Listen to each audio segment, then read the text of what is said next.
We've got the Saints. We've got the Niners. And the Saints are favored to lose. You like how I did that one?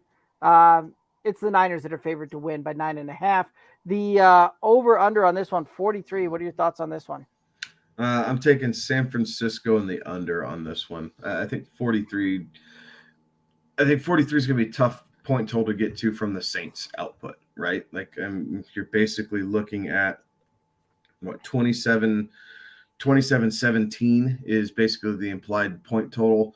Um, if it's 24-14, would anybody be surprised? Like, not at all. So I don't think 43 is going to get there, but I do think the Niners cover. I think they do win that game by 10 points. I think you're right. Like the Saints have had a really hard time going through and actually pulling things out there and putting together some consistency.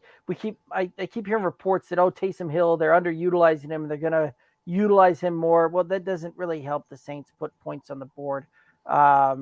Yeah, really at all. If Taysom Hill's back there, we have yet to see him be a proven passing The record's prodigy. crazy though when he scores touchdowns. Like I don't understand from their aspect, and if you're looking at the analytics, why you don't let Taysom Hill do some things more. Like if you win at a 70, it's like a 72% clip. If Taysom Hill scores a touchdown, I think you're finding a way for him to score a touchdown in every single game and just taking your chances. Right. Well, it's the same thing with San Francisco on the flip side of that with Jimmy Garoppolo, right? When Jimmy Garoppolo's a starting quarterback for them, they win at 70+% clip, and yet they still went out, traded up to go get a replacement so that he can, all of that kind of stuff.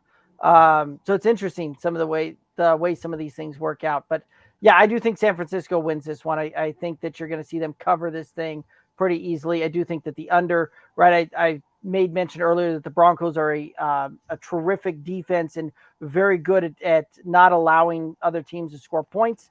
Well, the second best team in the league is San Francisco, and they're only 2 points. They've only allowed two more points all season than the Denver Broncos have in this one, and I'm pretty sure that actually happened in the game where they played each other. Yeah, that's really kind of the difference between those two. San Francisco will end up owning that because the Broncos still have to play the Chiefs twice. Yes, that's very true. Um, and as good as they've been, I don't know that they're going to be able to slow them down enough. Anyway, I say all of that to then say that I don't like the Saints in this one. And Andy Dalton, I see him going under 216.5 passing yards. Yeah, I have Brandon Ayuk over 53.5 receiving yards. He's been on a bit of a tear lately. Got a couple touchdowns last Monday night there in Mexico City. I think the ride continues, man. Like the Debo has fallen off a cliff, and it has been the Brandon Ayuk show.